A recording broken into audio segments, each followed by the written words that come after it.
Hello, everybody, and welcome back to another episode of Phantasmal Forest, our D&D podcast, where we go into engineering schools and meet small gnomes. I am your dungeon master, Suzanne. I'm introducing myself in this one again. All right. Is everybody ready to kind of jump into what we've got today? Yeah? Let's go. Let's do it.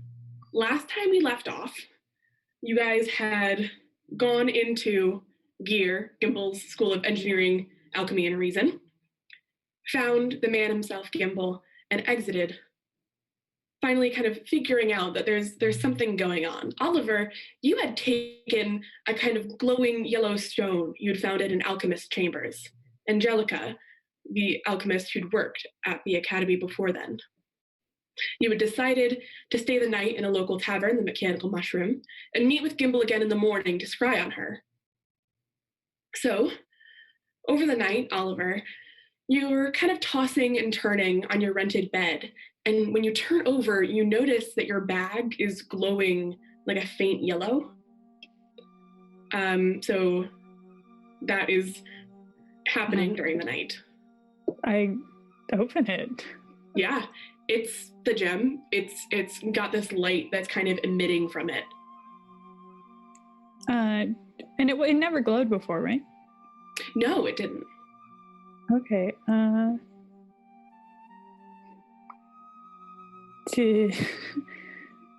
Did it, like, is there anything in the room that seems like connected? I guess, should I roll an investigation check, or is this? Yeah, go for it. Why don't you do an Arcana check? Okay, I think would be best for this. 16? 16. It's definitely not done it before. I don't know if there's anything specifically in the room you can see from it, but there's this kind of like energy emanating from the gem, and it almost feels hungry. So that's kind of the feeling you get from it. I guess I moved my bag to the other corner of the room. All right. And maybe wake up the others? Yeah, you're gonna, Gimble has got you all separate rooms that are right in the hall from each other, so you can go and knock on their doors. It's pretty late at night. By the time you'd notice this, it wasn't really glowing when you went to sleep. I guess I'll bring it with me. And I'll wake everyone up. Yeah. You grab it, and it feels like it's almost stuck to your palm. And I'm actually gonna have you use an attunement slot because this gem is immediately going to attune to you. So, with this, you're going to be able to, any spell that you cast, you're going to be able to re-roll ones on damage to try to get higher damage. You can also feel that hunger that emanates from it, and you kind of have this feeling that this gem needs to be fed with blood once every 24 hours. You don't have any distinct notions of what kind of blood it needs, but I am going to have you take like 1 hit point worth of damage just for picking it up, attuning to it, and the glow kind of fades a little bit, but you feel that energy running through you. Like when I cast spells, you know they're going to be a little bit more powerful now that you have this. Okay, cool. You can still wake them up. Yeah, it's not stuck to you anymore. It just kind of immediately wanted that attunement. It wanted that connection, and it kind of wanted to feed off of you. And once but it seems like it's chilled out a bit. It's chilled out a bit. Okay, then I guess I'll wait until morning. Okay, yeah. So you wake up. You guys all meet in the kind of a common room, the tavern area on the bottom of the inn. You know, you've purchased all your tents. You're well prepared for your journey, and you're sitting in a table kind of in the back of the Mechanical Mushroom, and slowly the waitstaff begin to bring out freshly procured and prepared foods for the people around you. Eventually, your meager breakfast is delivered. So you guys can chat over breakfast about this, or we can kind of. Is Gimbal here?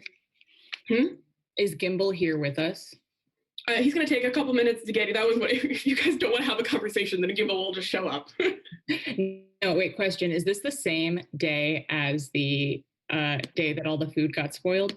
Yeah, so this is kind of the same day that you woke up and the food was spoiled. So that's why it took a little bit longer for your breakfast to get for you. They're bringing in the food that they're bringing in from the local market, and they're preparing it, and people are getting a little impatient. But you eventually get your food in the morning. So you see eventually, once your breakfast is delivered, you're about halfway through your meal before the door to the tavern opens up and Gimbal strides in. He's not wearing what he was wearing yesterday, and he was wearing more of an academic's clothing. He's got on a decorative set of armor, and he's replaced his circular glasses with a pair of goggles. The armor he's wearing looks like it has a lot of filigree and fancy on it. It almost looks like he pulled a set of armor off the wall that was meant to be decoration and put it on. But he approaches the table with an armful of materials and sits down. Good morning, adventurers. What was Gimbal's voice? It changes every time. I think that was like of D&D. It was like an I was going to say. So. Yeah. Good morning, Gimbal. What have you got? Oh, well, scrying is easier if you know the person, so got some stuff. So he puts down his materials on the table. He puts down a small set of alchemical supplies, some vials. He puts down a golden handheld mirror that has a silvered surface that really shines at the center of the table. He also then places his hand down across the wooden table, and you can see he's got a golden ring that stretches across 2 fingers. And it's bronze and gold, and it has runes etched into it. And he's whenever you're ready, I can scry on Angelica if that's what you wanted. Okay. Sure. Yeah, sounds perfect. All Thank right. you. He begins to close his eyes and murmur under his breath. Minutes go by in relative silence as you see silvery threads begin to connect the ring and the mirror and the alchemical supplies. And after a while, you can see between Gimbal's kind of frazzled white hair and his bangs, you can see the light mark of a third eye glowing on his forehead. And suddenly, he opens up his eyes, and they're pure white. In the image of the mirror, it begins to ripple and shift, and you can see a woman. It's a human woman. She looks to be maybe mid-40s. Dark hair is falling out of a bun. It lays in front of her face. She's sitting across a dark background. Maybe it's a blank wall, but suddenly you see the background begin to shift. It's just this big surface of moving muscle and fur. Some dark beast is what she's sitting against. She sits very quietly. Her hands are folded in her lap. Actually, she has no choice but to have her hands folded in her lap because there are pretty heavy shackles holding them there. Her arms up, coming from her fingers, and across a little bit of her chest, you can see that yellow fungus glowing.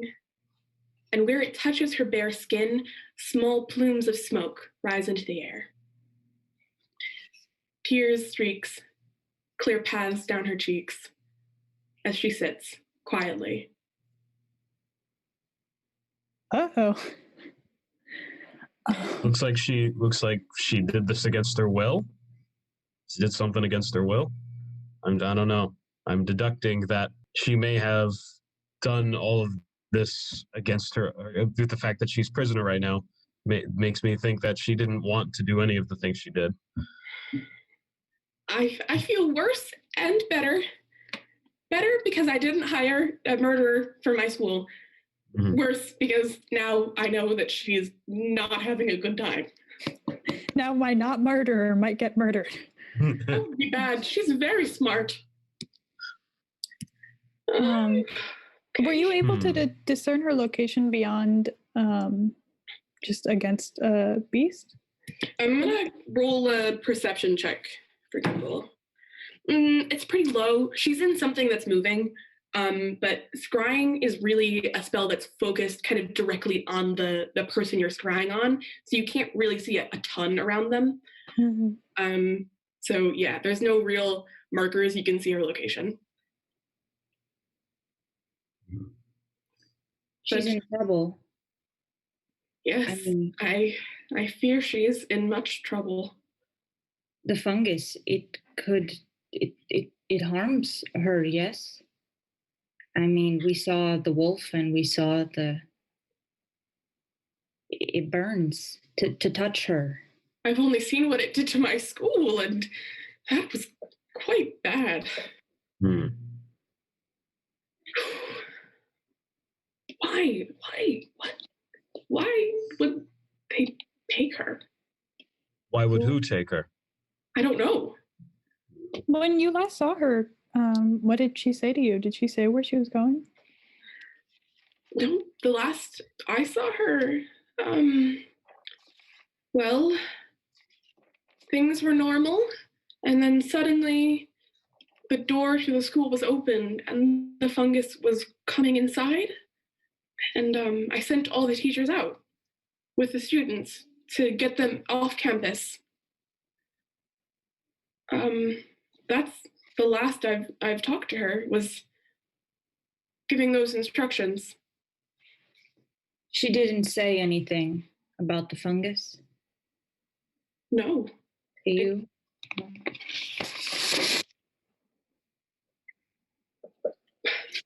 Then if she wasn't cooperating, what is the gem that was in her room? I could maybe help with that. It glowed weird last night, woke me up. I touched it, and it sort of seems like it's my problem now. I think it should be okay, but if I am like missing and there's a pool of blood on the floor and there's like a gem soaking it up, the gem did do it. It seems like it makes me more powerful for the most part, but it does seem a little bit ominous in terms of the sort of hunger it has. Will you go back to the part about the gem killing you and turning you into blood? My fear is that I will die. Most of the time, that's my fear. It seems like it's hungry. I don't really know what its deal is. But so far, seems like it's fine. Oh. But just like it doesn't seem nice, but I think for right now it should be fine. Have you done magic with the gem? Not yet, but when I touched it, I felt stronger. So my theory is that it will help on that level. But anything powerful, I feel like it's dangerous to fully trust it. I would keep an eye on that. May 3. I see it? Or 6. There's 6. There's 3 of you. Yes. Coming out of the scrying. Oliver. Oh yeah. Yeah. I pull out the gem, and I say, you may want to be careful with it. I would not touch it directly. I think right now it is just connected to me. I do not know if it could also connect and harm you. Just set it on the table then, I guess. I would like to do a nature check. Yeah, go for it. Can anyone help me with the nature check? I'm not great at it, but... Let's see. I could do a nature... Well, I don't... My nature check's not terrible. I could try. Oh, sure, yeah. Yeah, both of you roll a nature check. Great. 18. 7. All right. We hadn't expected this from you, but suddenly you kind of look over it and you're like looking at it, and it is something that was more of an arcane construction. It was made through some sort of process of distilling, but you can tell that obviously it's derived from this moss, and you can tell that the kind of the hunger you sense from the gem, you definitely get that feeling as well, is directly a product of the kind of eating away that the moss does. That's kind of, it's almost the downside of distilling the kind of intense magical properties and damage that the alchemical process also kind of increased the hunger in a way that this gem does need to be fed with blood. And you can kind of tell that if it doesn't get fed, it's going to have a negative repercussion on the holder. So that's something you can kind of like, you're looking at it and I don't know, you just have this like moment of connection, like feeling it and like closing your eyes and really getting one with the nature, something you don't do very often as a fighter. And suddenly you're like, oh, I know so much. I see everything, man. It's all clear to me. Whoa, dude. Oliver. No. Oliver. Oliver, I can't tell you exactly how I feel, why I feel this, but I feel that this stone may require, the more you may be connected to it, the more energy it may need. So I would tread lightly around it. I don't know if it may take life force from things that we may kill, but it seems like you may not want to hold onto that for too long, otherwise it may overwhelm you. No, not to say that you're a bad fighter, but it seems very powerful, if you know what I mean. I will certainly take that into account. Yes, if pool of blood, gems there, be careful. So Yeah. Sorry, question for the DM. Did you were talking about distilled moss, I believe was the word you said. Do you mean the fungus? Yeah, for sure. I'm using all those words interchangeably because I'm dumb. Dang. It's your world. Like they could all be. Yeah, it's the same. It's the same fungus, squishy yellow substance that I've been talking about the entire time. Yeah, I figured. Also, I'm looking over here and I have something on my desk that I'm like, this is almost exactly how I picture what you're holding. Ooh. Okay, So well then don't touch that with your bare hands. Careful. Yeah, watch out. Yeah. Oh my god, I'm attuned to it. Yeah. No. Sick props, dude. Props. Also, do I take a hit point of damage from last night? Was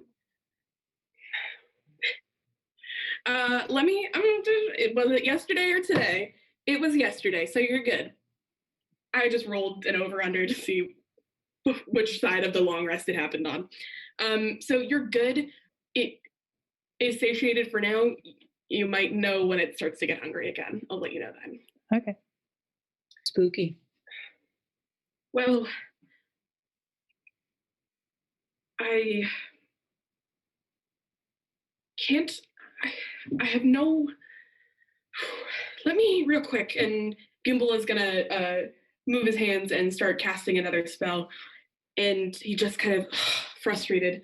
I tried to locate creature, but she must be too far. The spell's range isn't amazingly big, so I guess we just need to find out.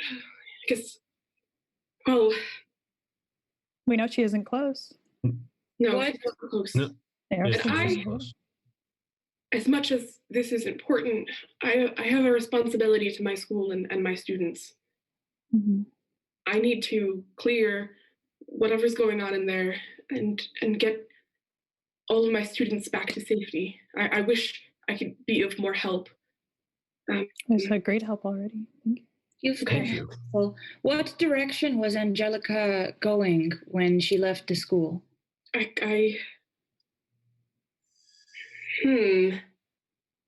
Good question. I'm gonna go get my map.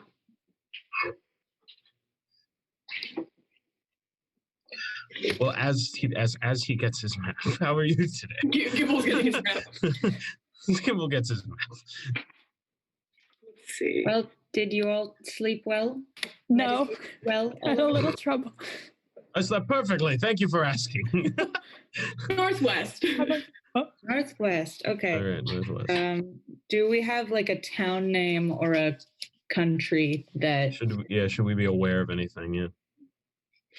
I mean, I didn't send any of them outside Taufen, but she doesn't seem to be with the students anymore. I hope she's not with the students anymore. And then he's quickly like starts casting another spell on the students that were supposed to be in her group, and just one of them, and he kind of like, okay, at least one of the kids is not very far away, so that's good.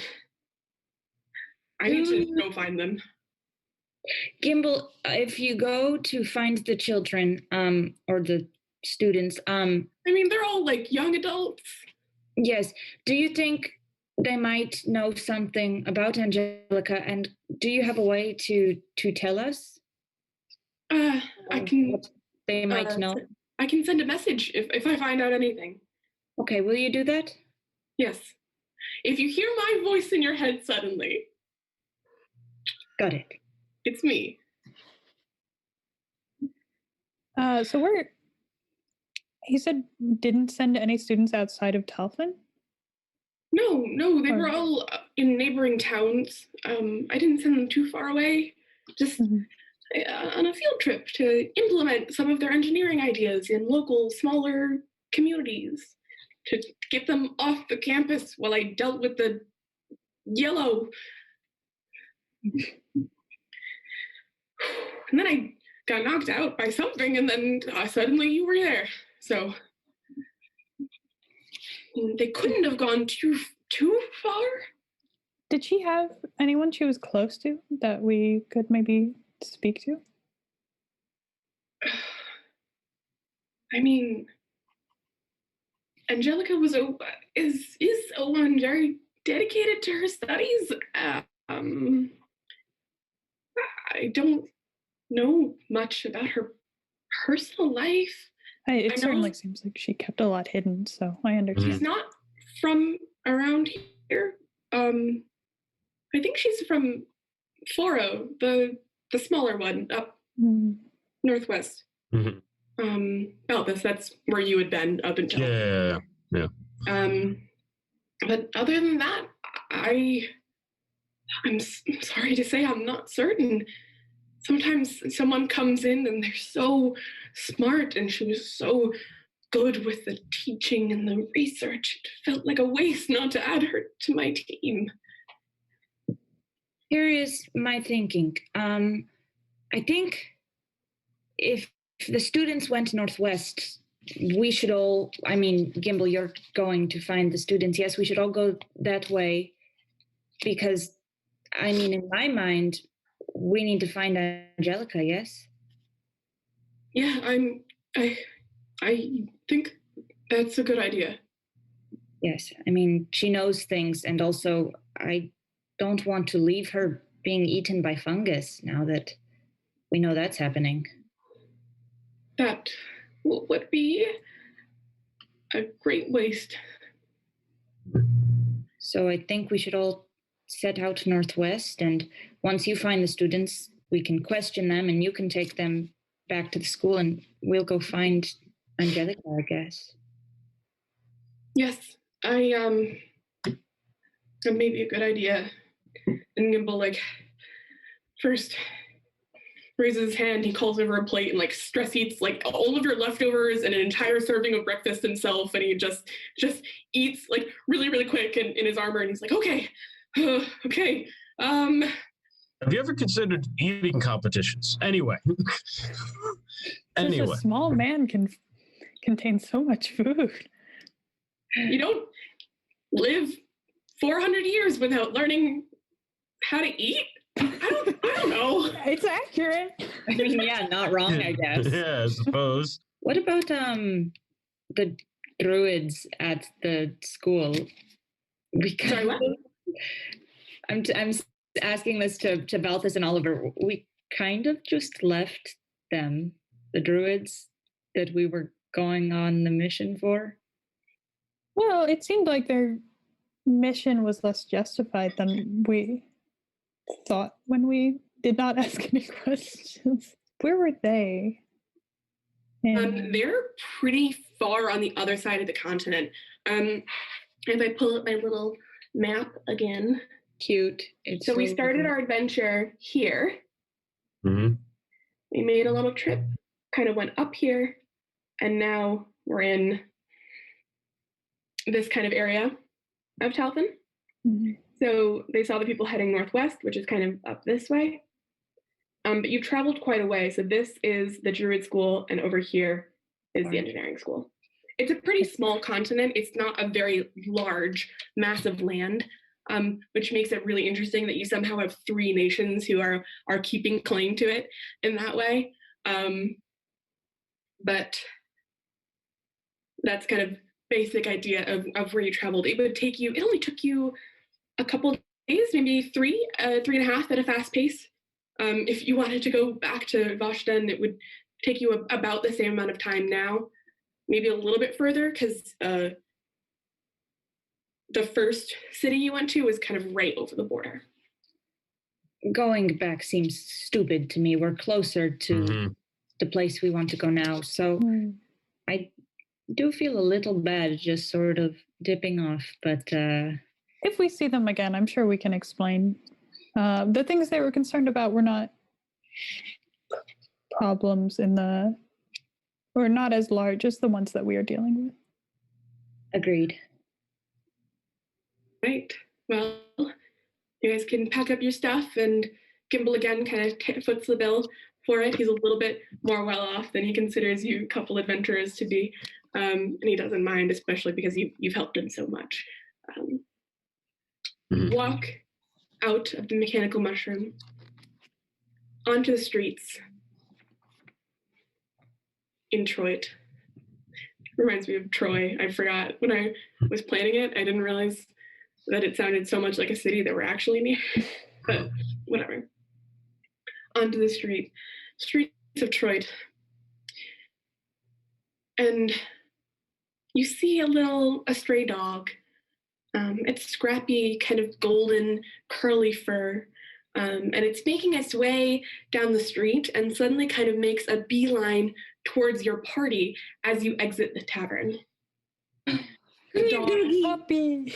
oh, it's so cute, yeah. Come here, little puppy. It looks up at you, and you can see it has these golden irises, kind of an unnatural color for a dog. And you hear... I didn't pay you to talk to the bird or the gnome. Stop now, unless you want to cross me further.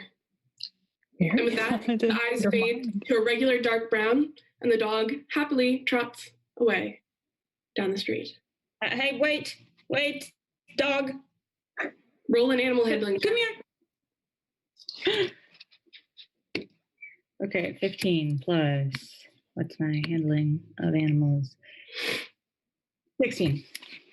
Yeah, you've seen Stream manage to turn its attention, and it comes back to you now, kind of a different posture, a very upbeat, jaunty walk, and its tongue is lolling out, and you can see the eyes are a regular kind of dark brown that any dog would have, most dogs.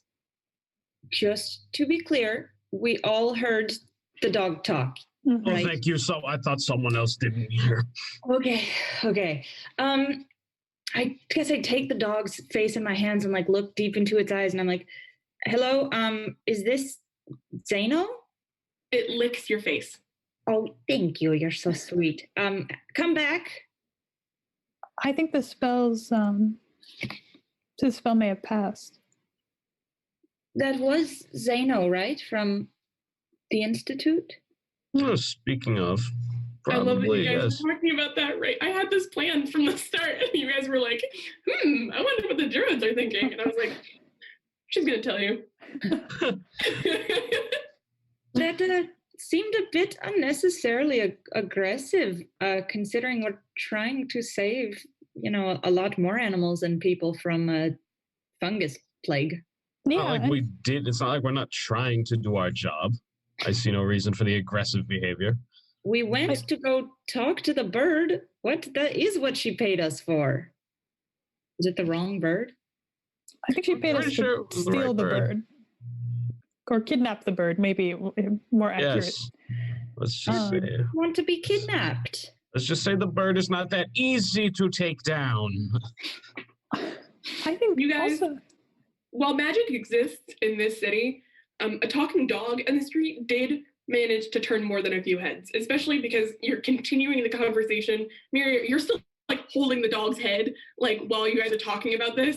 So everyone's kind of like looking in the street. You've attracted a bit of attention. Some people, just give you odd looks and continue on their way.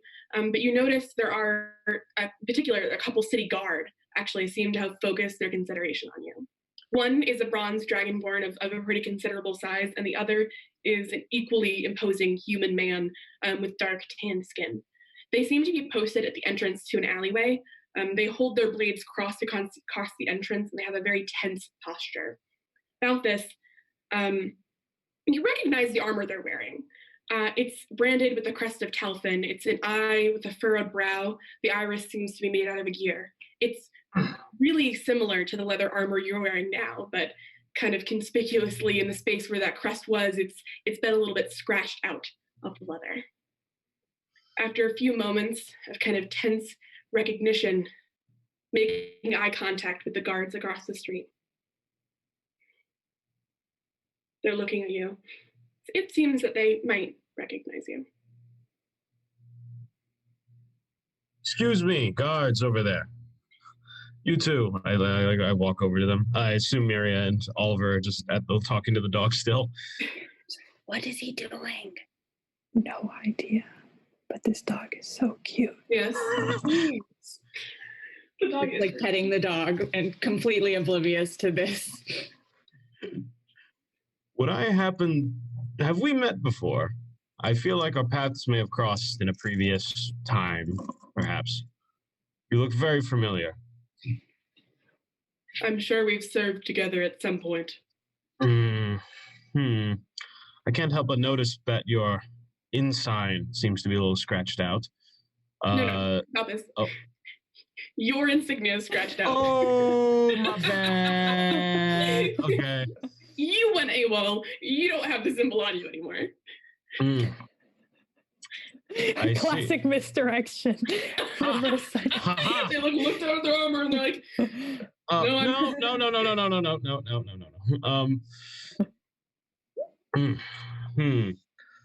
Listen. Yeah.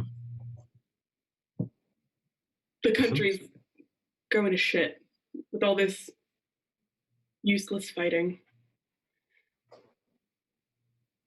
Maybe there's something back here that could help you.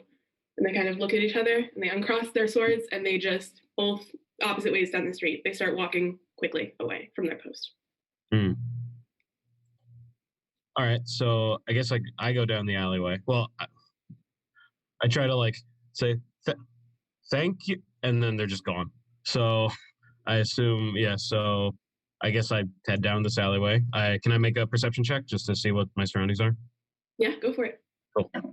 I got a 20. Perfect. Yeah. Natural 20? Yes.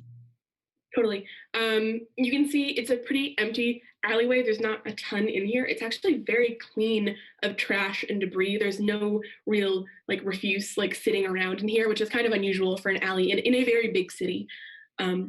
It has a manhole cover at the end, and kind of with your natural 20, you kind of lift the end of it up, and you can see instead of the kind of sewer smell that you'd expect under here, there is a nice, there's a stairway heading down into what is not maybe the freshest air, but is at least cleaner than sewer. Oliver, Miria, so I guess I go up, I go back. Oliver, Miria, I think we may find something important down here. A little two big guards told me. Oh, okay. Okay. Are we taking the dog or are we leaving it? I think it's just a normal dog now. But you're a good boy, aren't you? Let's give it a little scratch. Another lick all the way up the face. I wonder what our lizard friend thinks about it. It's spitting out white hairs as it's got a couple from your giant mess of. It's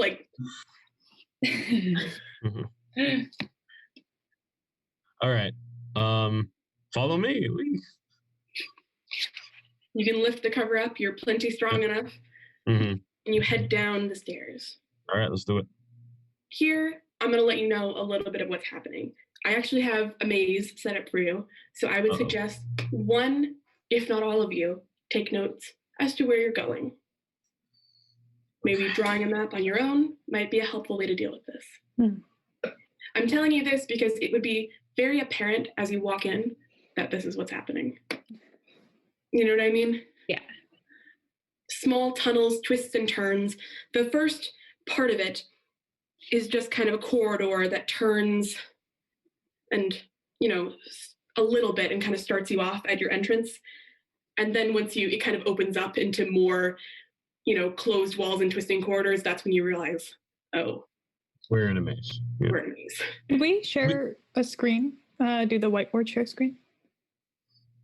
Okay, so we've definitely gotten somewhere, but that where is not inside the maze at all. Lizard.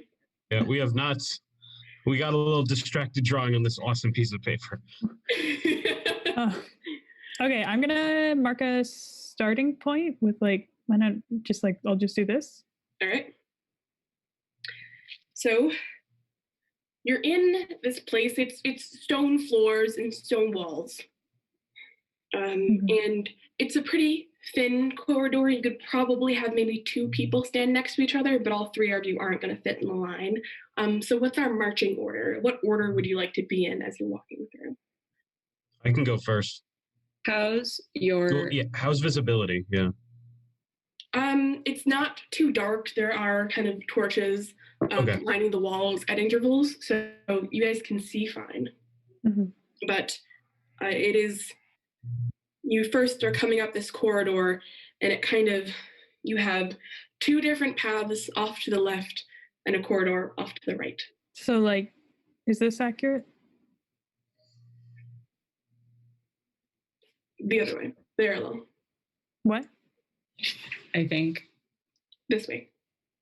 Like 2 things that take you do it north, they go east. So you have 2 options. Oh, so like that. No. No. 2 to the left? Okay, let's do a little compass on the side of the map. All right. You've got 2 options off to the west and 1 off to the east. Good. Can I listen for, sorry, Zoe, can I listen for any noises in all of the corridors? See if I hear anything. Go for it. That's a 19 plus 5. Damn, I'm so good at perceiving. I got a 24. You can hear faint noises.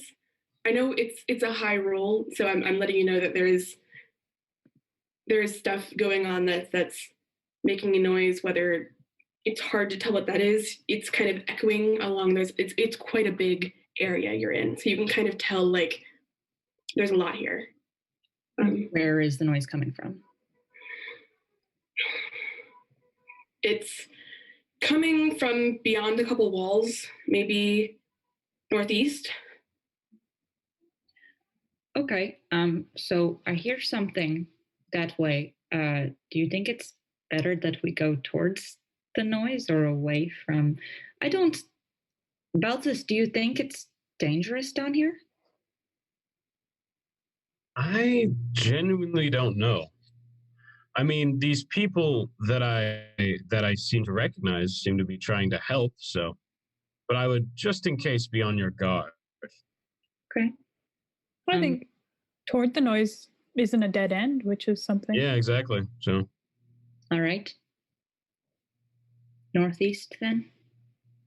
So which one of these 3 paths are you taking? The east one, right? Yeah, the east one. The one to the right. Yeah. You walk up to there, and I would like, Balthus, please make a dexterity saving throw. Sure. Okay, let me just go to my thing first. Dexterity. Okay, so the 19. 19. You manage to, without hitting it, just barely avoid tripwire on the ground. You're almost stepping into it. You're about to hit it with your foot, and as you notice, you kind of do a weird like hop and skip and jump over it and land on the other side. Mm-hmm. And you haven't seemed to set off the trap yet. Okay, so I haven't set off the trap. Okay. No. Can I make a perception check for any of the tripwires? Make an investigation for traps. Sure. For traps. Yep, sure. Check for traps. Let's go. And we got 17. You don't see any more traps in the immediate area. Oliver and Miria, now that you know the tripwire is there, it's pretty trivial to avoid it. But just keep that going forward. You turn to the east corridor, and it's immediately a dead end. Oh. Okay. All right. Let's go back. All right. Backwards we go. You have your two Watch options then that go to the west. All right, cool. Tripwires avoided. So in that case, we can go. Let's go far back one, the farthest back. This one? Right. Yeah, that one. Sure. You go down that pathway, and the hallway turns up to the north. And you can travel northwards for maybe another 40, 50 feet before the hallway either continues north for a little bit further, or you can take a turn into a hallway on the east. So it's kind of like a parallel hallway, right, that's running right alongside it, and there's an entrance to it there. Like this? Yep. Let's go east, because that's where I heard the noise. Mm. Yeah. Yeah. You turn into this hallway, and you run into a guard in the same kind of leather armor with the insignia on it, who seem to have been just making a patrol around the hallway. Roll initiative, please. Oh, good lord. All right. Now, because I made you roll initiative, I'm sorry, what was your? I got a 20. Got a 1. Right. Nice. I got it. I'm having good luck today. Well, I got a 9 plus, I got an 11. Nope, I got a 12.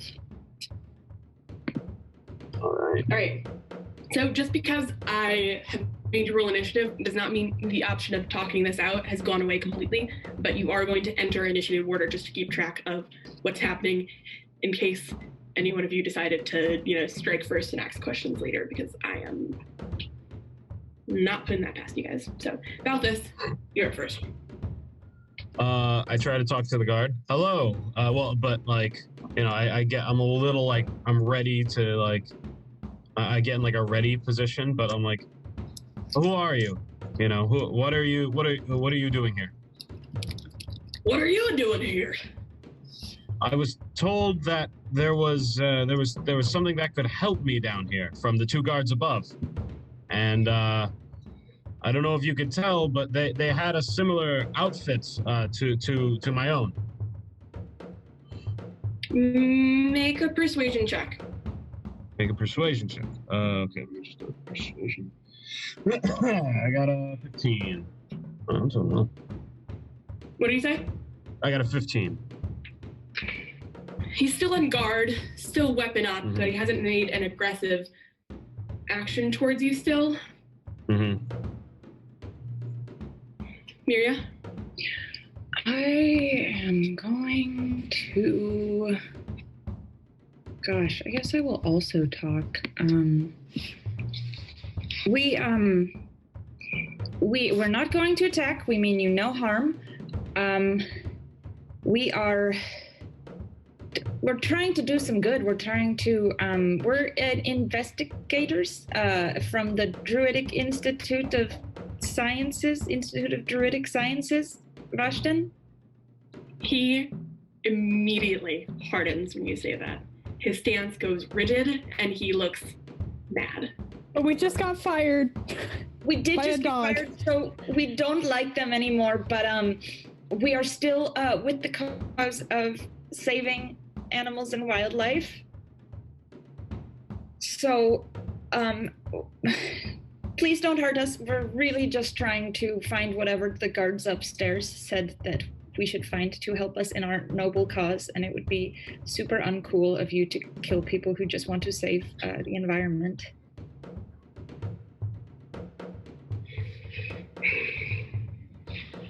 This has made it really difficult. Balthus said something good. Mingir said something bad. No offense. No, you couldn't have known. I did my best. All right. What are we gonna do, buddy? He's gonna look. He looks just confused and tense and angry, and he, hand on his head, says, "You should leave, then. I'm sorry, but I can't. It's my job. I can't let you go." And he levels an attack at Balthus because you seem to be the hardiest of the bunch here. So we're going to roll to attack. I got an 8. Nice. All right. So good. That misses. Doesn't. So Yep. he kind of Doesn't. half-heartedly lunges at you with the spear and just whiffs past you. It's Oliver's turn. Oh, I feel kind of bad for this guy. I'm gonna look at my. I don't really want to attack him. It seems, I don't know. He seems kind of conflicted. Did we notice that? He seemed like he got. Roll an insight check for me, real quick. That's a nat 20. Yeah, he seems very conflicted. He is confused. He obviously didn't, do a wholehearted attack at Balthus. But he almost seems scared, of the consequences of letting you go. That's kind of what you can see in his eyes.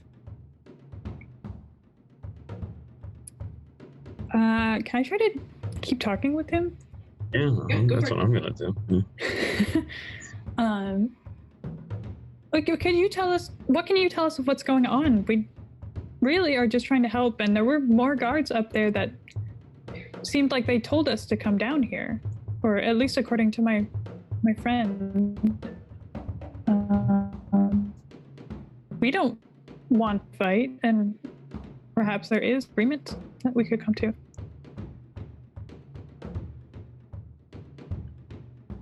Do you have questions for us?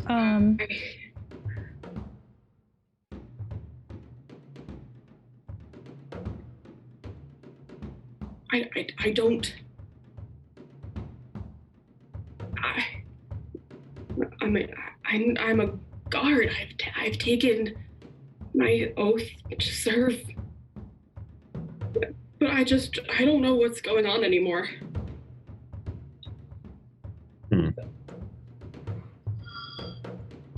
You kind of. Why don't you make a persuasion check, Oliver? I didn't think we'd be in a mental battle today. That's a 11. He's not dropping his spear yet. Balthus. Okay. Oh, is that it? Okay. Is it my turn yet, or is it? Yeah, go for it. Okay, cool. All right, so all right. Did you fight? Do you know the name Balthus by any chance? Do you know that name at all? I? 'Tis me, Balthus Mistletoe. I don't. I'm sorry. Maybe it's a little dark. Have we fought before? Have we fought together? No, but not many people have deserted the Telfin army, so I've heard. I see. Balthus, I didn't know you were a celebrity. Okay, let's talk about this later. So, it was never my intention to abandon anyone. Listen, we're just trying to get through, and we mean no harm. Can you at least tell us what you're guarding from? I don't know. There's a room in the center I've never been allowed in. Okay, we're not going to attack you. I was told by the 2 guards upstairs. Do you know them? Sure. Sure? Yeah. I just need to come up with names for them now. Oh. I don't know. I was going to go with Peter and Peter. Peter and Peter and Pan. Peter and Pan. Peter Yeah. and Pan. Peter Yep. and Pan. The human is named Pan, and the dragonborn is named Peter. I But see. they go by. You have to say it Pan and Peter because we don't want to get any copyrights. Got you. Pan and Peter. Pan and Peter upstairs. They told me. Listen, I have no blood on my sword. You would imagine if I attacked them and I killed them, there would be blood on me. Blood on the sword. And can I take the sword out and just take it out and just put it in front of me, not in an attacking way, just show there's no damage on it or blood on it. Yeah. Yeah. All right, cool. And yeah, that's yeah.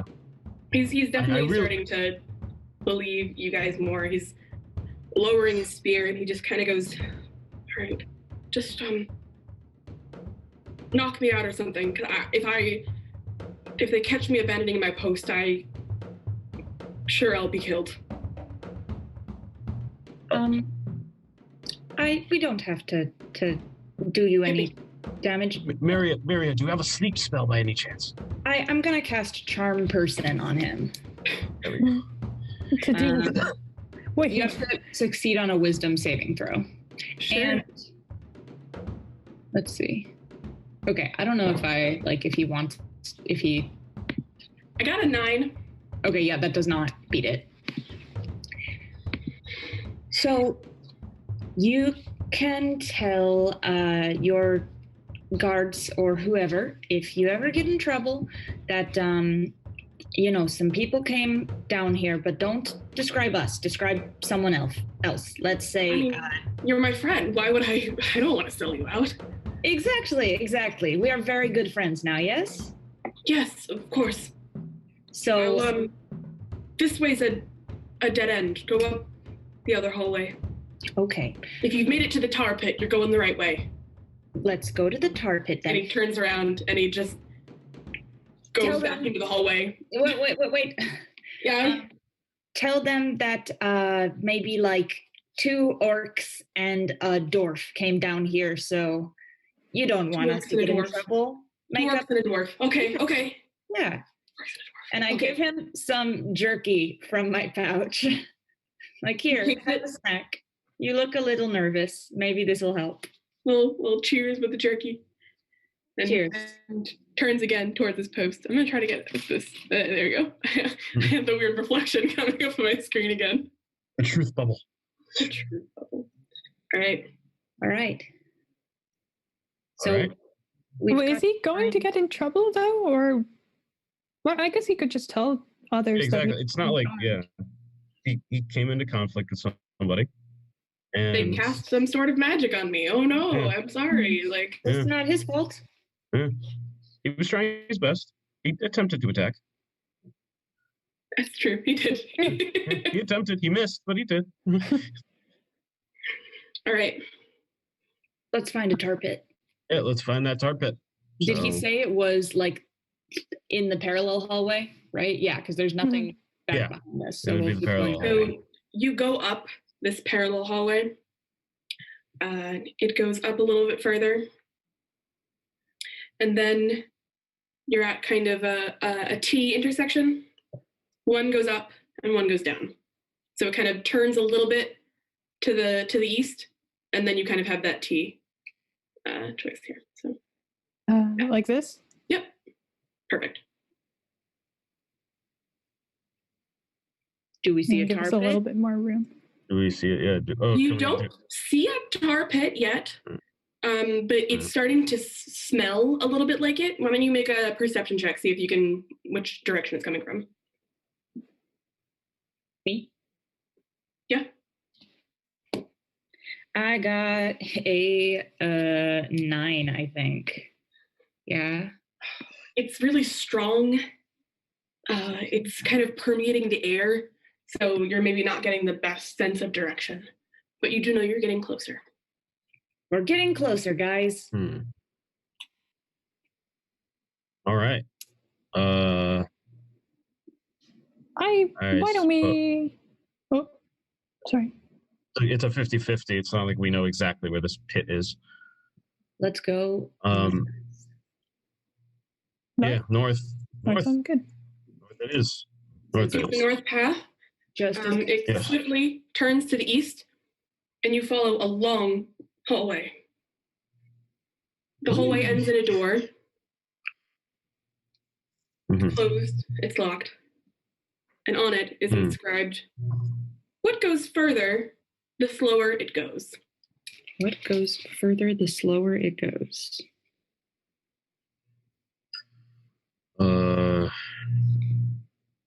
The slower it goes. Something that you can use up. You can, right? The slower you use it, the further you will make it go for you. It'd be like fire related, like a candle or the slower it burns. Or something. Are we just supposed to say it out loud? Or no, it has to be something like physical. Yeah. It has to be some. Yeah, hold on. Is it fire?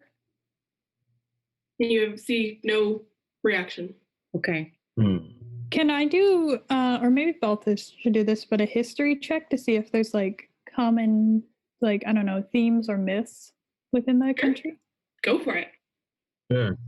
So what was it? History check you said? You're going to have, I'm going to give you advantage on a history check because you're from this country. Yeah. Sounds good. I got 1, 2, 3, 4. No, sorry, I can't count. 17. Oliver? Like what did I get? I also I got a 25 because I rolled a 19. Oh, 25? You even quicker than Balthus. And maybe it's because of your perspective, but you're kind of thinking, all right, what do I know about the Telfin Guard? You know, they're kind of easily bought. They're seen a little bit as sometimes they're seen as bullies on the continent because it's not the hardest to bribe a guard in Telfin. So then it's probably money related, right? Or at least wait, I think it actually is money. Is it? It's money. Does the door respond to him? Yeah. Is it money? Do we get an answer? Do we know if this is a magic door or if this is a door that we know? Can I knock on it or something? Sure, okay, sure. I guess I'll investigate the door. I'll investigate the door first. Check the Let me investigate. No reaction. Okay. Investigate. Okay, I got an 18. 18. You start looking at it, and there is a handle, and on the handle there is kind of like a little hole carved in the door, right about the right size for a gold piece. Oh, it is money. Okay. Who has like a spare piece of copper? I have a spare piece of copper. Cool. Should we do gold? I mean, it wouldn't necessarily have to be gold. D&D, the month, they're not all shaped the same. So some pieces are a little square. Some pieces, like I think a lectern piece is, which I never use, is like a triangle. Like it looks like a gold piece. Okay, I put a gold piece in. Yeah, there we go. You press it in the hole, and the door swings open. It is money. Awesome. Anyway, I'm really proud of you guys. I was trying to make a puzzle that would like something that wouldn't be too aggravating. No, that was a good one. That was a good one. Satisfying. Yeah. Anyway, so so behind the door. Yeah, you open the door. It seems to be a pretty large storage room, you've got some, sets of armor, boots, weapons. There is a nice wooden case, and what looks to be a small coffer of gold, which you could probably scrounge up. You can make an investigation check to see how much you get. Looking around the room to see how much you can find there. I got a net 20. Wow. Net 20? Nice thing to roll a net 20 for. Yeah. What is with my rolls? Anyway. I want those dice back because they're... Yeah, seriously. Like, I don't know what is going on. Maybe it's my desk. I don't know. I don't know. Yeah, maybe. They're not dice I use a ton. So maybe I should... They should go higher in the rotation. All right. You managed to find 2 potions of minor healing and 1 potion of greater healing. And you find about 33 gold pieces. Is that for the group, or is that like... that's what you're finding as a group. Okay. But cool. This is just a room. It's a dead end. So. Okay. Everyone gets 11. Yeah. Just for keeping track. 11 gold. Money. Yep. And you can decide who gets which potions. Maria can do healing, so I think that Balthus you can and take a minor one. Give me a minor healing potion, and maybe Balthus is going to be taking more hits, but Oliver, you have less HP. Yeah, that's... Yeah. I'm okay with minor. Okay, that's fine. Just so we're clear on it, the rules I use are the rules you probably see in Critical Role with healing potions, but how healing potions work in battle. If you're going to take one yourself, I'm going to call it a bonus action because it's pretty easy to drink. If you are feeding a potion to another person, that's going to take your action to do. Is everyone comfortable with that? That makes sense. Trying to shove a potion down someone else's throat is going to take longer than chugging one yourself.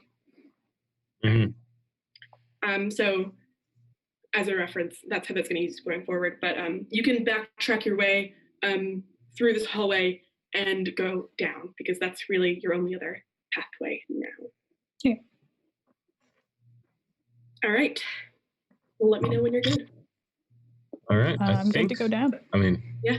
Awesome. You head back to that intersection where you made your coin flip choice, and you head down. The pathway then makes a turn to the east.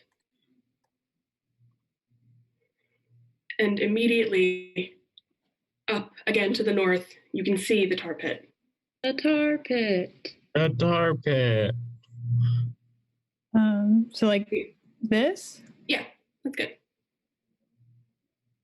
Okay. It's a kind of narrower room, actually, but it has these kind of half walls of stone that sit kind of alternating sides. So there's, a right, a left, a right, a left. And they kind of almost like jagged teeth intersect the room in a way that makes it seem like you could probably get across here by traversing along these kind of half walls. On the tops of them. On the tops of them, yep. Okay, because they're going over... try to walk through the tar pit. Yeah, no, they're going over the tar pit, right? Yeah. Okay, thank God. It's going to be a dexterity check to get across here. Okay. Nice. Dexterity. A 15 plus... You got an 18. 18? Yeah, Balthus, you're pretty fit. You managed to kind of like a ninja warrior, like, that first obstacle where it's like all the slanted platforms, you're like boom, boom, boom, boom, and you just make your way across and land on the other side. Love that one. Yeah. A 21. Miriam, very good. Light as air. You're kind of almost floating in a very angelic elven way as you kind of almost tiptoes, just like barely touch upon them. And again, make your way to across the room, no problem. Yeah, I got a 6. How did I know it? I knew it was going to go wrong. Well. And you gain confidence, and you go and you climb up onto the first half wall, and you're like, okay. And you go to jump, and you just like land halfway across it, like on your stomach. So like your head's off one end and your butt's off the other, and your feet trail into the tar, and it's sticky and it's thick and it's coating like knees down on your legs is like dripping black tar. And you can take, that's not the right die. I rolled a d20. That's not what I want. Please. You take 1 point of damage. Okay, cool. As you on your stomach and the air rushes out of you. Mm-hmm. You can stand back up and try again. How about would we be able to throw, or would you use that rope you have in your ring to maybe like so we could like help you across maybe in case you fall into the pit? Oh, that would be a good idea. Does that work physically? Are we picturing it correctly?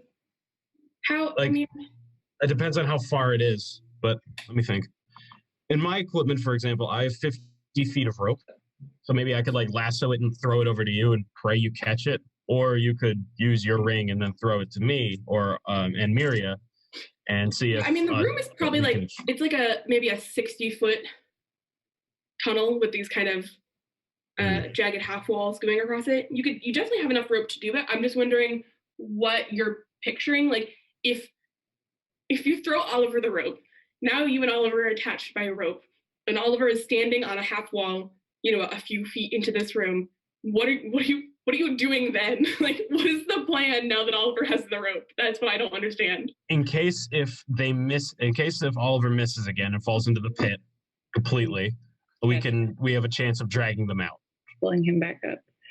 Yeah, pulling him back up. Give Oliver inspiration. Mm-hmm.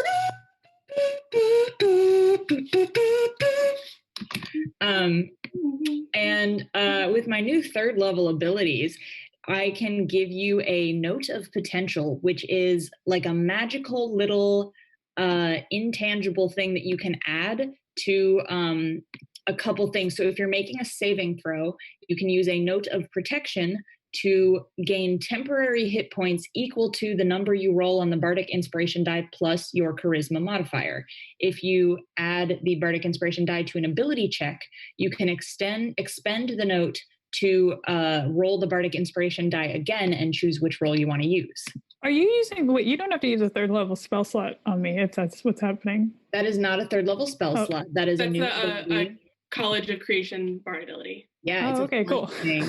I would just feel bad if like you had to keep using... It's something that comes with inspiration at higher levels. Okay, yes. Cool. Question, Suzanne. Did I get more Bardic Inspiration per day when I leveled up? I feel like I checked, and it said no, but I also feel like I feel like, what if it said yes? What if it said yes? Bardic Inspiration die. So it's not a higher number. You can use this feature a number of times equal to your Charisma modifier. Oh, what? Okay, so I definitely leveled up for level 2 as well, and I just didn't do it yet. No, my Charisma mod's the same. Never mind. Okay. Your Charisma mod's the same. At 5th level, your die increases. Okay, cool. So yeah, you. So now I have 1 Bardic Inspiration left. It's a D6 right now, right? Yes. Yeah. So I have like a D6 temporary hit points. So what's going to happen? No, so that's when you're doing, if you're making a saving throw, that feature would activate. But basically, it's giving you advantage on your extra die. So you can roll a D20 check and then roll a D6 inspiration on top of that. If the D6 isn't as high as you want, you can re-roll it. Yeah. Okay. And is that come with that particular inspiration, Miria? Do you know? Is that like it has to be used with that inspiration die, or is that potential something? It says when you roll the Bardic Inspiration die. So it's just a little extra help in case you wanted a boost from your inspiration. You got a 1 or something. Okay, so I guess I'll try again. Yeah. It's a 2. So plus a 3? Did you roll your D20? Roll your check again. Oh, wait, I do also have plus 1 deck. So that was a 3 plus a 3. So that is a 6. You rolled a 2 and then a 3? On your D20, you rolled a 2. Yeah, and then on the D6, I rolled a 3. And I have a plus 1 dex. You are like so confident. You're like, okay, I got this inspiration. And you go and you jump and you just belly flop into the tar. No. I'm not making this up. Like it's my dice said rule of 3, and you're like 2 people can make it. So now, do I take more damage? You know what? The tar kind of like breaks your fall a little bit, but you are sticky, like neck down now, just covered, and you're kind of like having to like pull your arm away from your body because it really is like a viscous, sticky, gross substance. Is he sinking into the tar? It's not too deep that you're going to drown in it. You can make your way across the rest of the room. There's no real penalty. Now that you're already in the tar, you could probably push your way through it. It's going to be a little bit slower. But at the other end of the room, you take a step out, and you are going to be trailing tar for the rest of this maze. Okay. Do I That actually is okay damage? because that means it knows where we came from. It also means other people might know where you came from, but that's also really weird. Oh yeah. Also not great.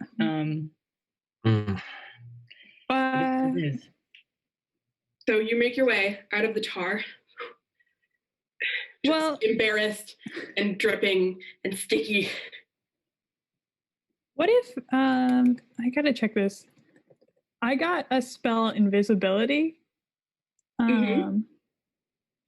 So invisibility is going to, as far as I know the scope of the spell, it would turn you invisible. You would still leave a trail of tar that would be visible. Because if it's leaving your person, it's no longer affected by the spell. Okay. But the tar that's on you actively would also turn invisible with you. Okay, yeah, but it would still leave the trail. Never mind. Yeah. I have to keep adjusting my light so I don't get the... So, embarrassed, but we can continue on. This hallway turns to the east. It seems to be parallel to that long hallway you had seen before that led to the potions, but instead of coming to an empty door, it instead turns south. And again, you have kind of 2 parallel rows south, one a little bit more to the left and one a little bit more to the right.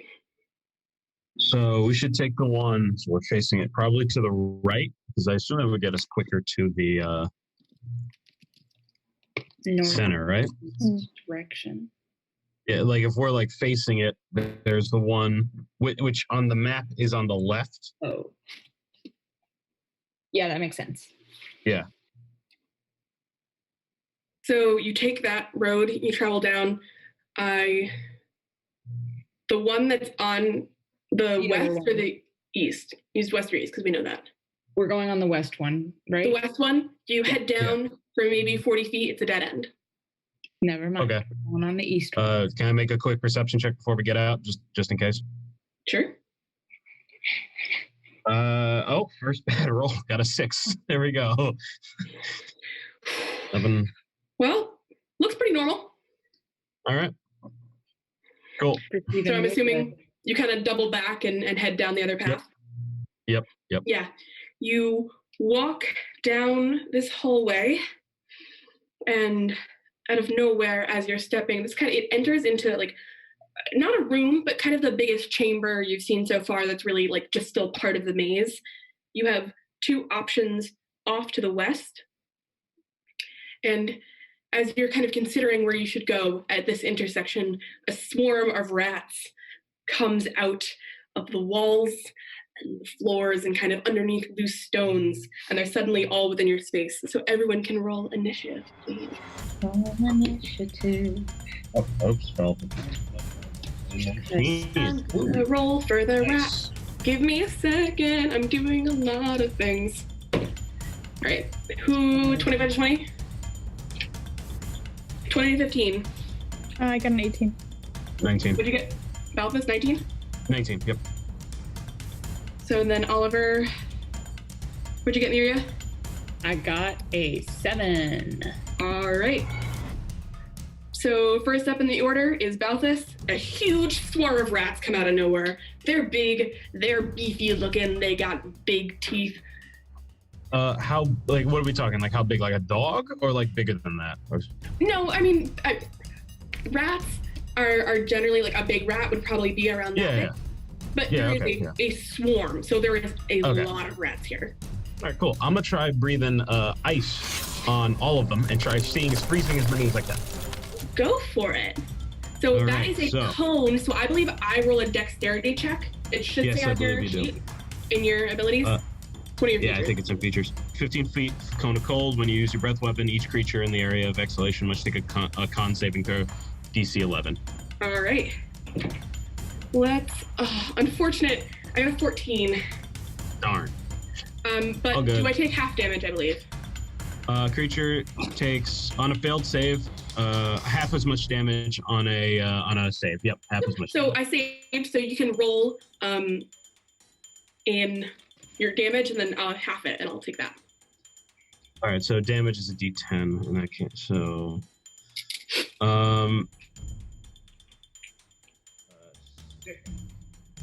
and then a modifier for, I believe that's strength. Is that strength? Should be strength, right? Does it say a modifier on your feature? Saving throw DC 11. Creature takes 2d6 damage on a failed save. No, it doesn't say. So just roll 2d6 no. And tell me what you got. Okay, so got you 2d6. I got a 3, and I got a 9. 9. So half of that's gonna be 4. Yep. All right. The rats take the cold, and you hear like squeaks, angry squeaks in response, but they still seem to be standing. Oliver, you're next. I have a question. What's up, that because it has to do with Balthus's turn. Because talking is a free action, can I tell them both to use their turns to get 15 feet back so that when I cast a spell, they're not in the area? I would say you'd have to do that on your turn, or else it gets kind of metagamey if we're all just yelling things whenever we want. Yeah. You know, for like, flair, texture, whatever. Texture is not the right word, but like, for fun, you can definitely explain some stuff. But if it's a kind of a gaming decision, I would say you'd have to wait to your turn for that. All right. So Oliver, here you go. Okay. Well, I'm gonna say, nobody's told me to move 15 feet back, so I guess I'll just stand here and cast spells. Yeah, me too. No one's told me to do anything. But,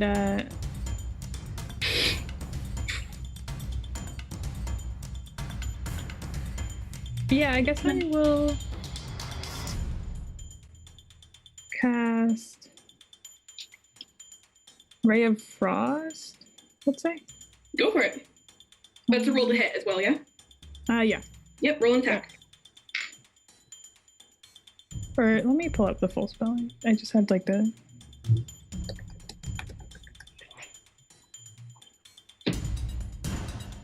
Yeah, my bad.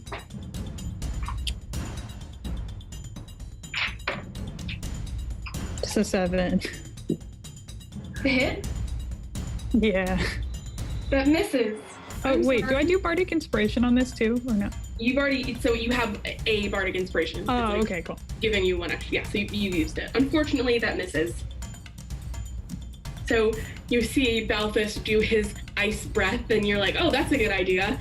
And you go for it, and your hands are so sticky with tar, like doing the somatic components of it is really hard, and your aim's not true.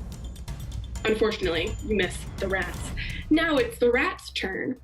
I am going to roll to hit Balthus, because you're the only person that's hit them. Yep. I roll a 12. I have a 14, so I don't think that works. No. But they do, as they're trying to come around, you kind of see the swarm move into your space, and they're nipping at your ankles. They're not making any damage, but they're right around you right now. Miria. Wait, before Miria goes, does kicking away count as like an action? Like, can I like knock them off or something? Does that count as an action? You could, But just when it comes to my turn, like, because obviously I'm not doing anything. You could make an can't do anything attack. with it. I think the mechanics of that, you can move out of the space Okay, of yeah. the rats. Yeah, that would be But the probably a rats good will idea. get what's called an attack of opportunity. If you move out of a combatant space, they can use a reaction to hit you as you're moving away. So Okay. that might be something that happens. Okay. But it would not be impossible to. They're not grappling you or holding you there at any point. They're just, because they're so small and they're a swarm, they can actually move into your space, as opposed to in regular combat, you'd have someone kind of adjacent to you. You know what I mean? Yeah. Okay, that makes sense. Thank you. All right. Yeah. I am going to cast Hideous Laughter on. Do I only get one rat? So Excited to hear this rat laugh. I'm really Yeah, hyped. me too. I don't know what a rat Let's laughing do the looks sound like. effect, Suzanne. I will say the swarm acts as one. It is like, this is one character sheet I'm using. So, you know what? You can cast Hideous Laughter on the swarm as a whole. On the swarm of rats. Awesome. You have to do a wisdom saving throw. Oh, rats are really good at wisdom. Hold on, though. Do the rats have an intelligence of 4 or less? Yes. Okay. None of my spells freaking work for this. That's true. The rats have an intelligence of 2. Boy, can I say that I was reading the spell and I decided to say that I was going to do the spell before I got to the creature with an intelligence. You start doing it, and then you're like, that's dumb. Wait. Thank you. I'm just going to stab the rats. Go for it. I am going to stab for my action, I'm going to stab with my regular dagger. And I'm also going to use the dancing dagger as a bonus action. All right, so roll 2 attacks. Okay. So I believe the dancing dagger it's like a +2 blade.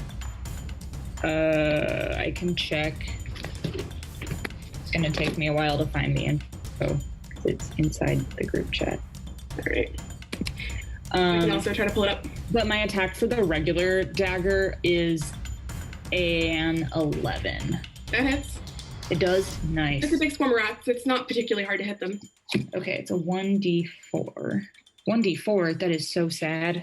Daggers are low damage, yeah. Plus 3. Okay, I got a 5 for damage of the regular dagger.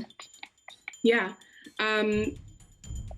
You hit the rats, and you notice that because it's a swarm, kind of stabbing in with a dagger is maybe not as effective to the whole swarm as you thought it might be. Yeah. You still do damage. It still gets hurt. Okay. But not quite as much. The dancing dagger, I got a 13 to hit, All right, that hits. and it's also 1d4 plus 1d4 plus 2,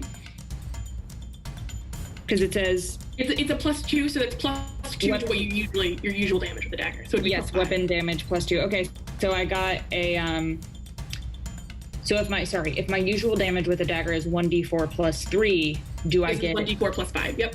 Nice. Okay, so I got a 7 damage. 7. Again, not as much damage as you'd hoped, but you're still doing something. All right, No, Aldous. All right. I am going to once again try to do that ice breath thing, and hopefully it'll do more damage. Yeah, I would.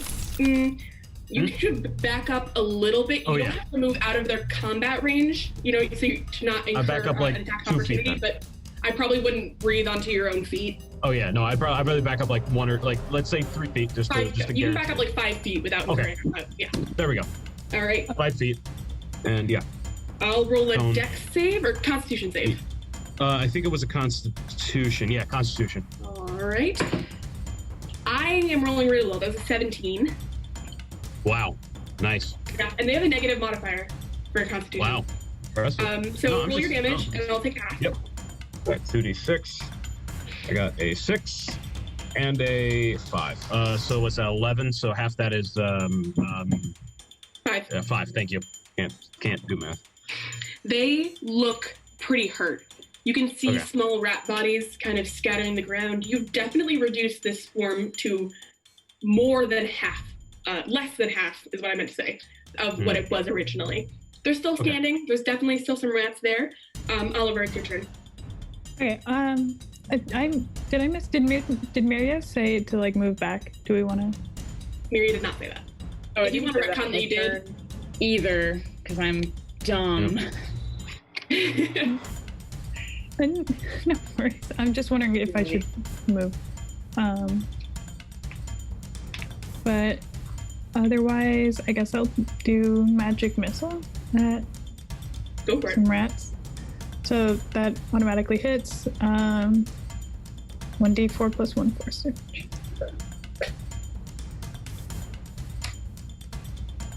For each dart. So that's 3, another 3, 6, and that's 10 damage total. 10? Yeah. And do I? Oh, You can easily kind of target the rats that are left, and you manage to wipe them out all with your magic missiles. Very nice. So, not anyone can cook. exit, combat order. The rats have been defeated. Woohoo! Nice. So you're at this intersection, and you have 2 options, again, to the west. Like this? Those are the east, but Oh. Thank you. no problem. I mean, if there's no signs of anything else, we could just do the one that's closer first. Yeah, sure. Let's do closer. The north or the south? The north one. All right.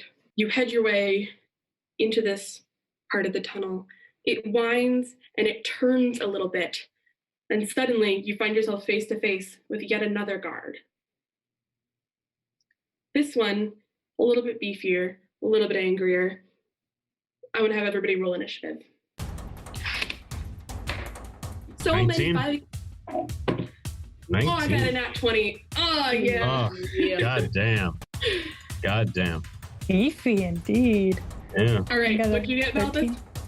I got a 19. All right, Oliver? 13? Miria? 14.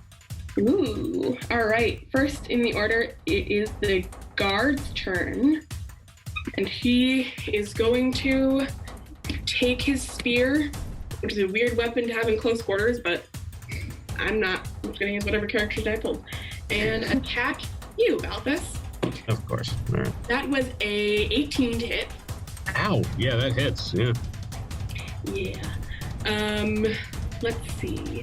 He is going to do some damage to you. That was a 6 damage. Okay, gotcha. All right. goes So, He just runs up and one-handed kind of and pushes down into your shoulder and pulls the spear back and is standing at the ready.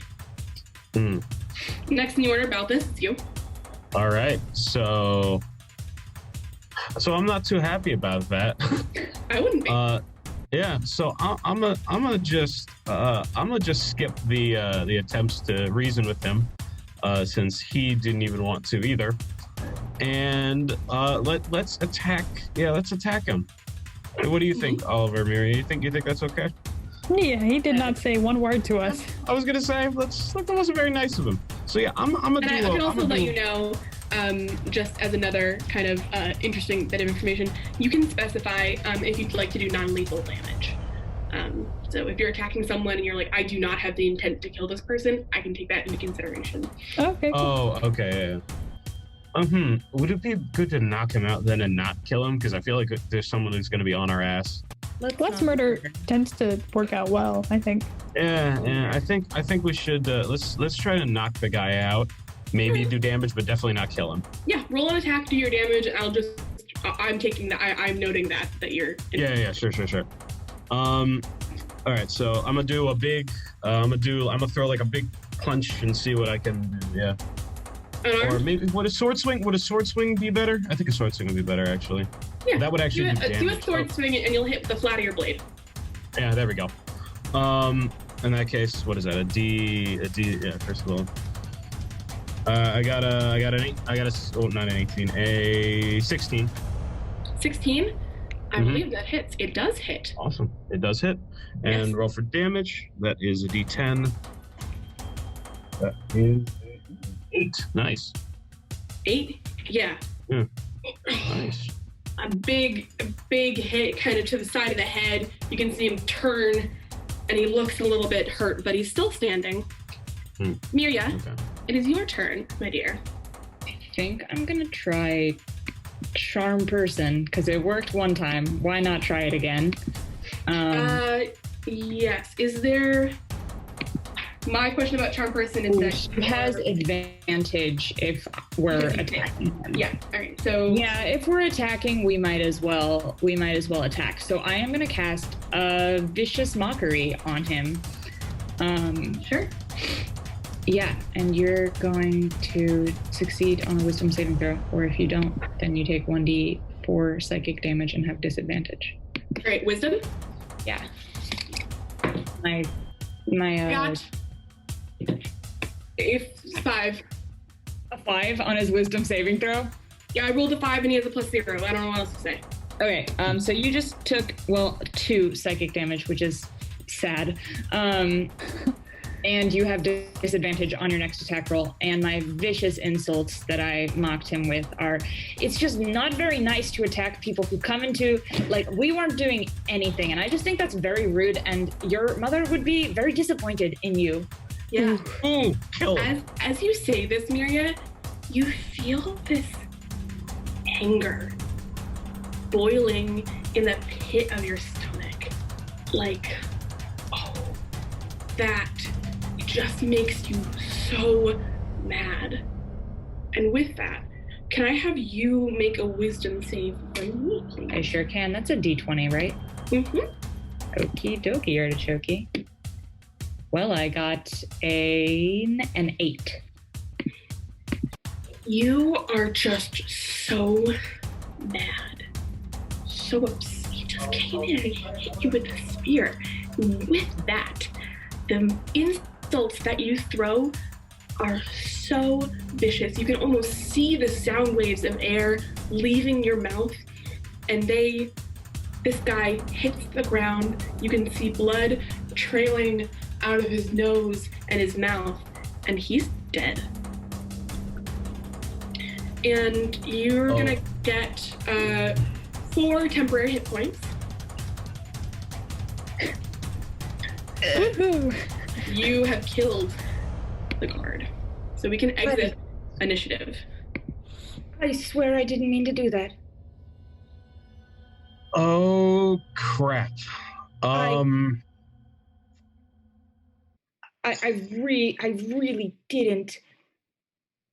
I don't know. It's usually not that powerful. Sorry. Oh my God. If it was an honest mistake, nothing we can do about He it hit now. me first, after all. And I'm still in pain. Could someone please heal me? Yeah. Thank you. Give me a moment. I cast Cure Wounds on Balthus. I'm gonna Thank you. gotta remember how much curing you get. It's 1d8 plus your spellcasting mod. Cool. Can we move the corpse to the dead end right before Or we throw him in the tar pit. Throw him in the tar pit. Yeah. No. In the tar Quite pit. far back, but you could bring him back to the Yeah. target. No. We hide the body so no one finds us. So no one finds it. All right. 1d8 plus spell. Are we taking him to the tar pit or to the dead end? That's not a d8. Wait. What else is in this room? Can I roll a perception check to see what is in this room? Or investigation?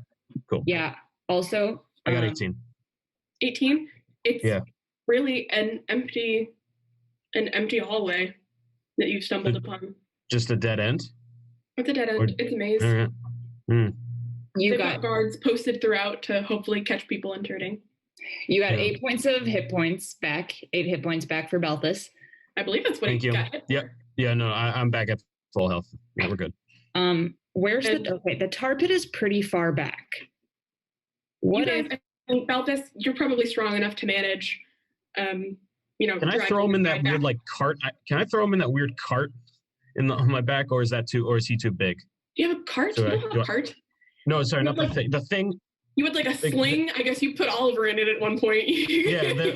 That. I'm just thinking, is the guard too big for that? You're gonna pile. Oliver is a pretty slight man. Yeah, that's the thing. So one of the reasons he fit in the egg sling was that size. You can try to like take the dead body and wrap it up and put it on your back. Yeah. Make a dexterity check. Sure. You know what? Sure. I'm gonna do that. Dexterity. Or you know what? You could do athletics as well. Yeah. Yeah, I'm better with athletics.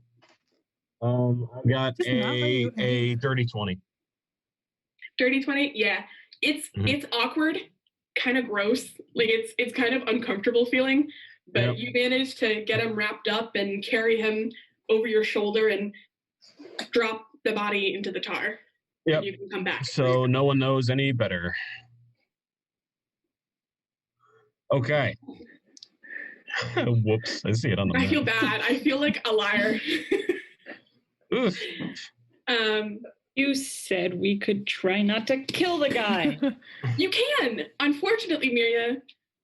I failed at trying. You are far more powerful than you imagined. Wow. That was impressive. I'm special. I'm just gonna say if Oliver had made that roll, the guard would not have died. There would have been no wisdom. There's no wisdom save for you, Oliver, to not do lethal damage. All right. So we're back. You can trace back to the hallway, down the other from Oliver's tar tracks. From the whoops. Back to the other western hallway. Yep. And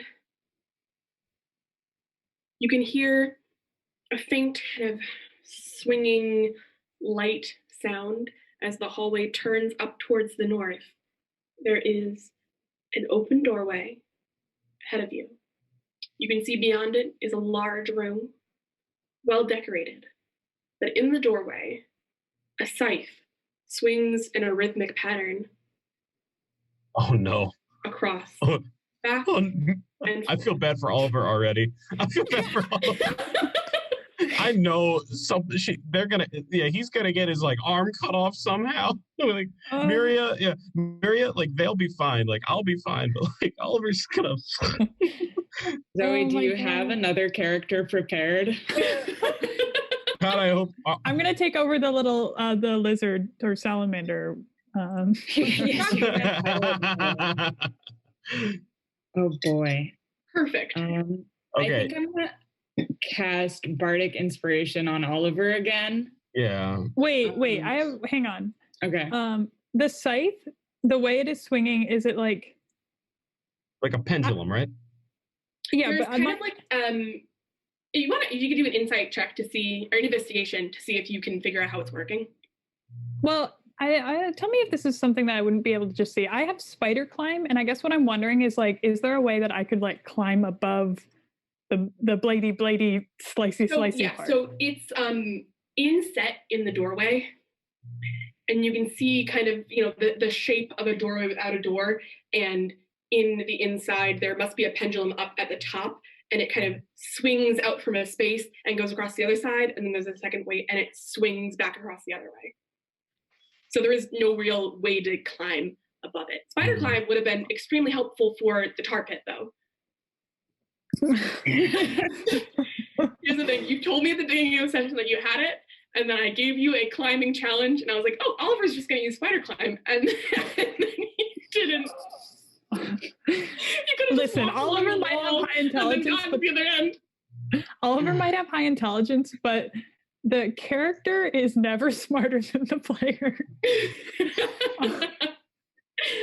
That is true. An in-character decision of Oliver being extremely overconfident and thinking he can definitely do this, no worries. Yes, it was a character choice. No big deal. I mean, you practically floated across the room. You were like, I got this. Yeah. You got this. You did not got that. No. All right. Okay. Can I time it right and dash through? Yeah. Can I try doing that? All right. What do I have to roll for that? An athletics check?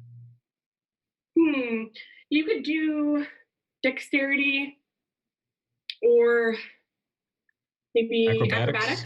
Okay, I can do acrobatics. I got a 17. 17? Yep. Yeah. You take a running start and you do a tumble and you get through the doorway just fine. Cool. I just look at Oliver like, oh no. And I'm like, oh. Take a nice little bow. Yeah. I think I'm good to acrobatics it as well. Go for it. All right. That did not go in the place I wanted it to. Okay, that's a 16 plus 7. So I got a 23. Nice. I'm acrobatic. Yeah. You saw Balthus do a little bit of a tumble, so then you're like, I got this. And you get a running start and you do like a cartwheel through. You're like showing off a little bit. And you manage again to make it to the other side. Impressive. Oliver, here's my option for you. I will allow you to make an intelligence check to see if you can discern the pattern of the blade swinging. And depending on how well you do on that, it will change the difficulty of the dexterity you need to get through. Okay? Okay. My dex isn't even that low. I just roll really bad.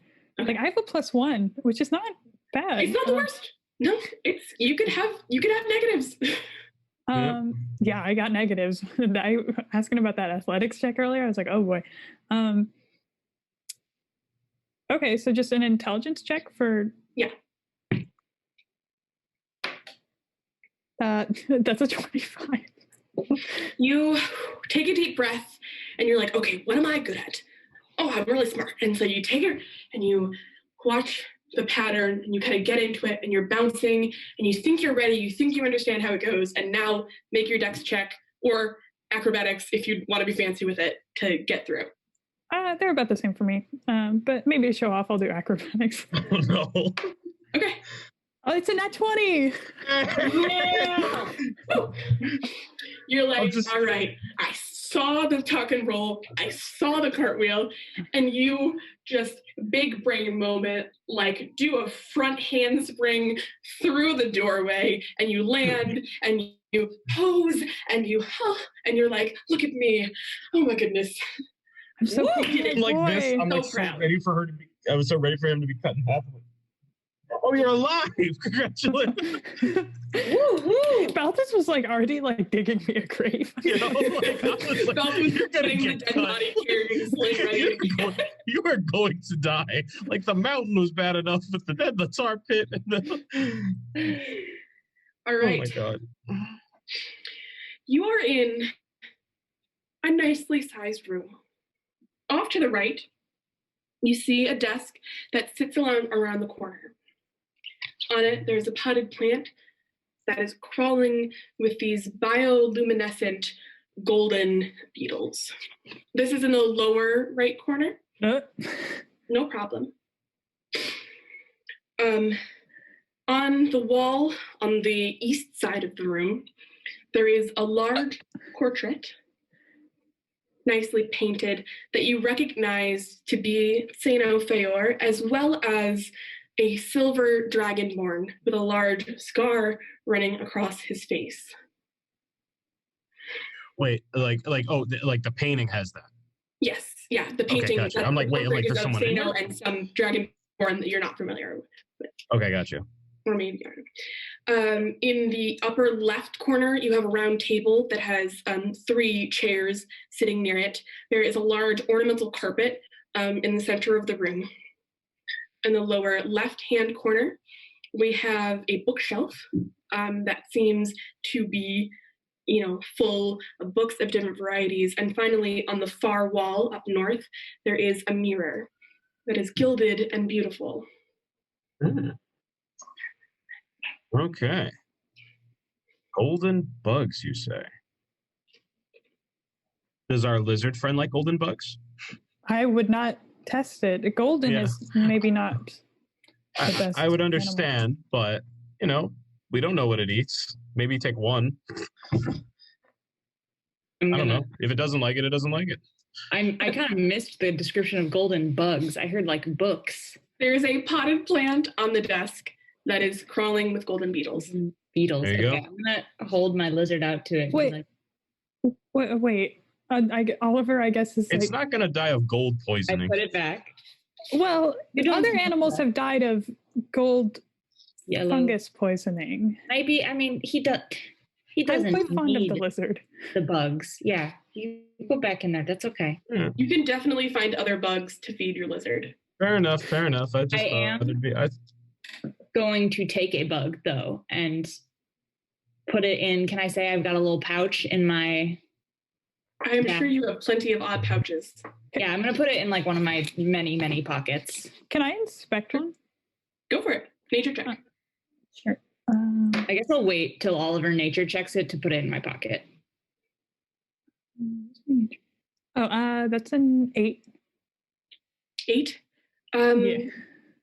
You can't really tell anything from them immediately. They are a nice warm golden color. It's not the bioluminescent kind of a bright yellow that you're used to.